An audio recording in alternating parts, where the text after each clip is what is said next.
Hey, Mrparka here to review one of the new ones from MVD, and this is by Richard Griffin. This film, I believe, is actually released today. This is the Sins of Dracula. You guys should be familiar with Richard Griffin's films. He did, Disco Exorcist, Exhumed. What else did he do? Tons of stuff. Creature from Hillbilly Lagoon, Raving Maniacs, lots and lots of flicks. There's a couple others that are more modern. I'm trying to think of Murder University. Regardless, he personally is one of the independent directors that I like to look out for because his films, they're not always my favorite movies, but I always enjoy them. They're always fun, and some of them I really, really like Disco Exorcist. And you know what? This is one of them I really, really enjoyed. This is The Sins of Dracula.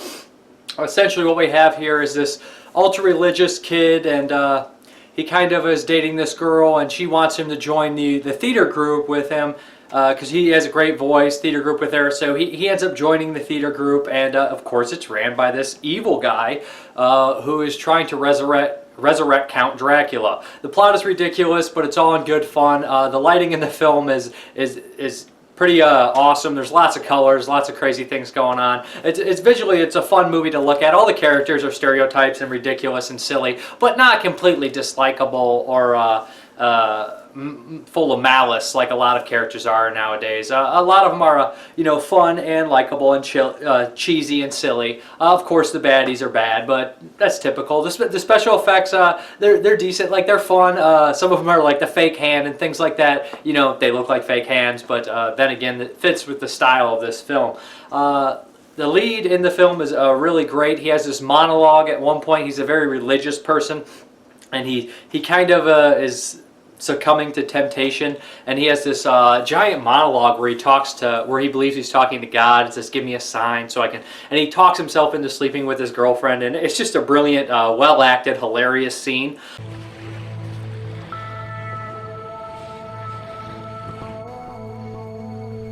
Hey Lord, it's me, Billy. No, the other one from choir. I know it's been about half an hour since we last talked, so I hope you don't think I abandoned you or anything. It's just been such a big day with new possibilities, new friends. God, there's just so much I've been getting to experience for the first time, It's like the wonders of the universe are suddenly opening up to me. And speaking of experiencing things for the first time, I'm just really confused about Shannon. I love her. And I have these feelings, and she's ready, and I'm ready, but I know how you feel about that, and it's just, I've been good, right? I go to prayer group, I volunteer at the shelter, I don't eat seafood, and I don't listen to secular music. Well, except for that one time, but Mom and Dad took that Connie Francis album away from me, and I understand now that was wrong. But I'm just having a hard time understanding how, if two people love each other, it's such a bad thing to make that love real, It just seems like marriage is a technicality when we love each other so much. The ceremony is just a symbol of how we already feel. And how come we can't act on these feelings if we know they're true? Look, what I'm saying is, I need this, okay? I haven't masturbated in 1,845 days. You know how long that is? It's over 5 years. I wake up stuck to my bed sheets because whatever's in there has to come out somehow, and my hormones are raging. I have sex dreams all the time. I was oozing like a faucet over a dream I had about the lunch lady at school. The lunch lady! Mrs. Sanchez isn't even a sexual creature to me, but I find myself thinking about the way she handles that Salisbury steak, and I shiver because I don't have any relief. Every time I look at Shannon, my body is on fire. And when our dates are over, it takes absolutely everything I have not to lock myself in my room and beat my penis into amputee status. You guys will recognize the lead from Psycho is in love in this movie as a pastor. I always love when Carmine, I never say his last name. It's a long name that starts with a C, and I am terrible with pronunciation skills, as you guys can already tell. But yeah, I really, really enjoy his acting. He was in, Psycho's in Love, which is one of my favorites, and he appeared in, what is it, the Bikini Car Wash, one of those, Bikini Bloodbath Massacre or something like that, one of those, and he was funny in this, funny in that. He's funny in this too. I think he's got a lot of charisma, and he's always really great in this. It was written by, Michael Variety, or I believe he used to write for Fango. He used to have, I remember, or I can't think what magazine, but I remember seeing articles from him all the time, and he did a pretty good job writing this. I listened to the commentary, like a big chunk of the commentary, and I was hearing that they were basically basing this on like a Christian scare film.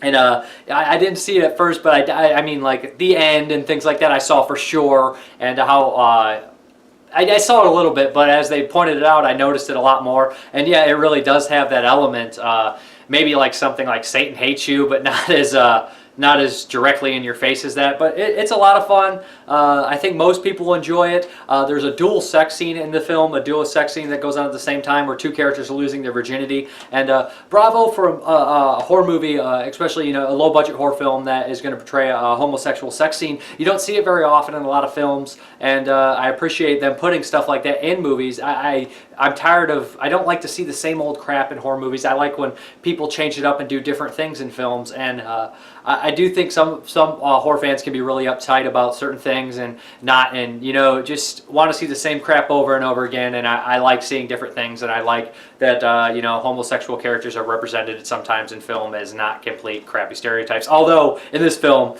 they are sort of a stereotype, but it is kind of a sensual love scene, I guess you'll say, that goes at the same time with the lead character losing his virginity and also kind of, I guess, losing his faith in a way, or losing part of it similar to that, which I thought was kind of a cool dual thing going on there. Definitely has a little bit of Fright Night element in that scene for sure. And there definitely does seem to be a kind of Fright Night element throughout the entire film of, the leader of the theater seducing the kids and stuff to the dark side, I guess I'll say. But regardless, lots of fun, cheesy, silly, bright colors, over-the-top characters, and lots of laughs. The ending is also, it's cruel, but it fits the picture, and it's funny, and it's not to be taken seriously. Really enjoyed the ending, really enjoyed the monologue to God, really enjoyed the dual love scene and the colors and things like that. It's short. Michael Thurber, who's in Exhumed, plays Dracula, and it's actually pretty funny, and he does a pretty good job. Following the commentary, they definitely followed the Hammer approach. That's all I'll say on some of the first Dracula films. I know that Christopher Lee talked later on as the films progressed. But yeah, there's also some fake trailers on here as well. What was the one? It was just so ridiculous. It had so many characters in it, so many ridiculous things, like a giant robot and Dracula and all sorts of nonsense like that. Mexican wrestler Luchadora, I believe Luchador. Yeah, so just silly, fun stuff here, and I'd recommend this one. I'd say pick it up if you like that kind of stuff, because I enjoyed it. I enjoy most of his films, though, to be honest. So if you're into his films, this is definitely a keeper. I'm Mrparka. Thank you very much for watching. Have a good one.